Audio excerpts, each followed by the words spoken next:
हाय हाय हाय हाय जम्मू कश्मीर को एडमिनिस्ट्रेशन हाय हाय हाय हाय हाय जिंदाबाद जिंदाबाद आवाज दो आवाज दो आवाज दो इनकलाब जिंदाबाद इनकलाब जिंदाबाद इनकलाब जिंदाबाद इनकलाब जिंदाबाद हम एक हैं हम नहीं सहेंगे नहीं सहेंगे एससीबीसी समाज के साथ गलत हम नहीं सहेंगे। कठुआ एडमिनिस्ट्रेशन मुर्दाबाद कठुआ एडमिनिस्ट्रेशन मुर्दाबाद कठुआ एडमिनिस्ट्रेशन मुर्दाबाद गरीबों के साथ भेदभाव करना बंद करो बंद करो बंद करो कठुआ एडमिनिस्ट्रेशन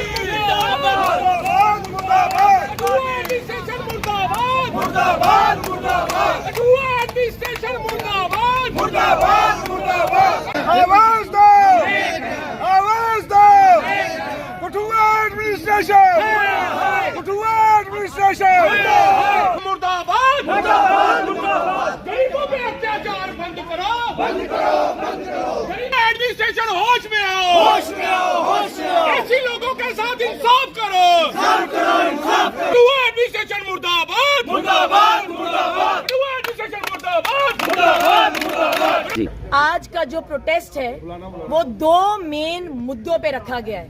नंबर एक, श्री भूपिंदर कुमार भोला जी, श्री भूपिंदर कुमार भोला कुमार जो कि national commission for scheduled caste की जो मेंबर हैं, डॉक्टर अंजू बालाजी उनके प्राइवेट असिस्टेंट हैं, उनकी हैरेसमेंट, उस पीए की हैरेसमेंट के अगेंस्ट ये प्रोटेस्ट है।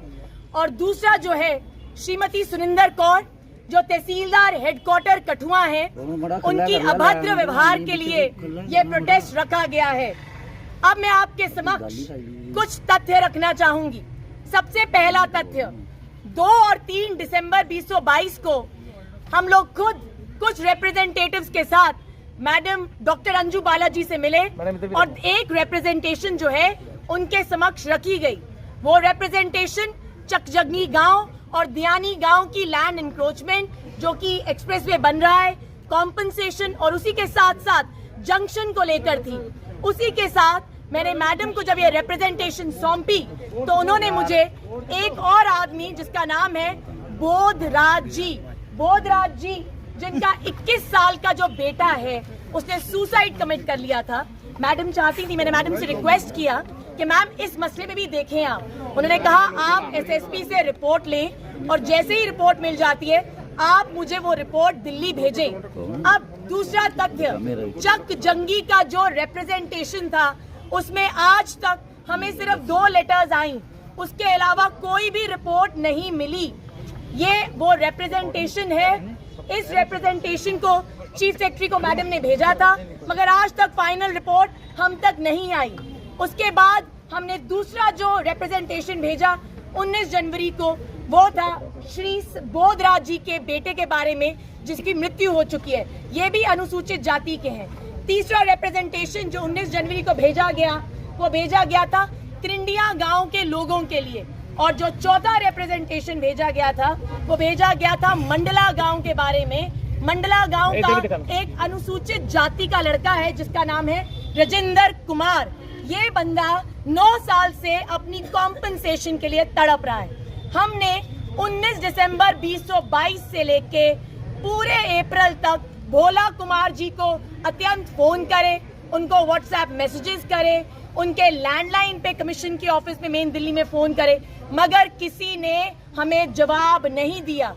जब जब भोला कुमार जी को पूछा जाता था कि आप रिप्रेजेंटेशन का जवाब क्यों नहीं देते, तब तक वो मेरी किसी भी बात का जवाब नहीं देते। अल्टीमेटली 2 अप्रैल 2023 को मुझे पता चला कि मैडम अपने पीएजी के साथ कठुआ आ रही हैं। तकरीबन जब मैंने भोला कुमार जी को हम सब ने फोन किए तो भूपिंदर कुमार जी जो उनके पीए हैं उन्होंने मुझे बोला 12 बजे फोन करिए, 1 बजे फोन करिए, 2 बजे फोन करिए, 3 बजे, और ये तांता रात के 8 बजे तक चलता रहा।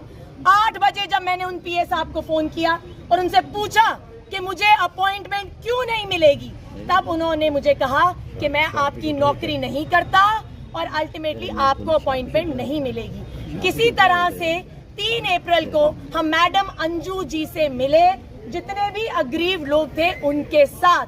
उस कमरे में डॉक्टर अंजू बालाजी बैठी थी, उनके साथ जो थे 2 उनके पीए बैठे थे, तहसीलदार कठुआ हेडक्वार्टर्स बैठी थी और साथ ही साथ में केएस अफसर, विशिष्ट अफसर जम्मू से बैठी थी मैडम सीमा जी। जब मैंने बोला, मैडम के सामने बोला कि आप भोला कुमार जी से पूछिए कि रिप्रेजेंटेशन का जवाब वो क्यों नहीं देते हमें, तो भोला कुमार जी ने 3 तथ्य हमारे सामने रखे। पहला, वो कहते हैं एडवोकेट्स जो हैं वो एनसीएससी में रिप्रेजेंटेशन नहीं लिख सकते। दूसरा पॉइंट जो उन्होंने कहा, वो कहा कि मैं खुद अनुसूचित जाति की नहीं हूं, इसीलिए एनसीएससी में मैं खुद अपनी रिप्रेजेंटेशन नहीं लिख सकती। तीसरा, उन्होंने कहा आप सियासत करना चाहती हैं। मैंने बड़ी विनम्रता के साथ भोला कुमार जी को ये कहा कि आप हमें रिप्लाई भेज दीजिए, एक रिप्लाई दे दीजिए जिसमें स्पेसिफाई लिखा हो कि क्या मसला है। अल्टीमेटली ऐसा कुछ नहीं हुआ। वहां पे तहसीलदार जी भी बैठी थी और उन्होंने बार बार हमारे मसले में अपनी टांग अड़ाई। जब उनसे कहा गया कि यह आपका जुरिस्डिक्शन नहीं बनता, तो उन्होंने अभद्र भाषा का इस्तेमाल किया। हम उसकी कड़ी आलोचना करते हैं। पीएजी ने जिस ढंग से हमारी फाइलें दबाई, उसकी हम कड़ी आलोचना करते हैं।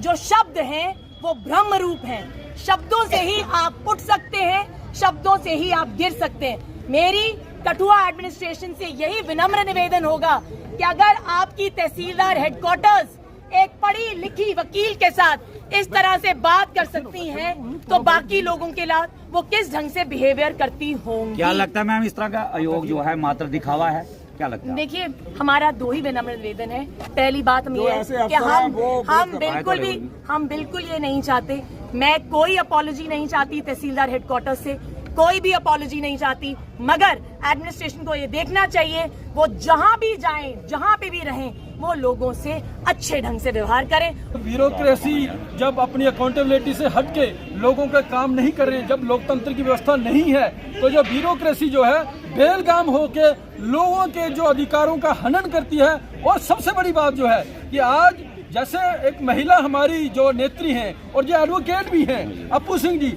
वे एक दबे कुचले समाज की रिप्रेजेंटेशन कर रही थी कि इशू को लेके, बट जहां तक एडमिनिस्ट्रेशन का सवाल है, इनके ऊपर कोई लगाम नहीं है। तो इसी तरीके से ये जो अब्यूजिव लैंग्वेज का इस्तेमाल करते हैं, और जब एक एडवोकेट के साथ, एक एलीट क्लास के साथ इस तरीके का जो व्यवहार करते हैं, तो आप समझ लीजिएगा कि यहाँ पे आम जनता को किस तरीके से इनकी चक्की में पीसना पड़ रहा होगा। तो आज हमारा जो प्रोटेस्ट का जो मेन मकसद था, वो मेन मकसद ये था कि इस बेलगाम एडमिनिस्ट्रेशन को जगाना कि लोकतंत्र सिर्फ चुने हुए रिप्रेजेंटेटिव से नहीं है, ये लोकतंत्र है लोगों की आवाज से। जो लोगों की आवाज बुलंद रहेगी जब तक लोकतांत्रिक अधिकारों का, जनता के लोकतांत्रिक अधिकारों का इस तरीके से ब्यूरोक्रेसी हनन करती रहेगी। आज आपने देखा आम आदमी पार्टी के सभी नेतागण यहाँ पे पहुँचे हैं और इस चीज की हम वकील के नाते कड़ी निंदा करते हैं कि SC/BC समाज के साथ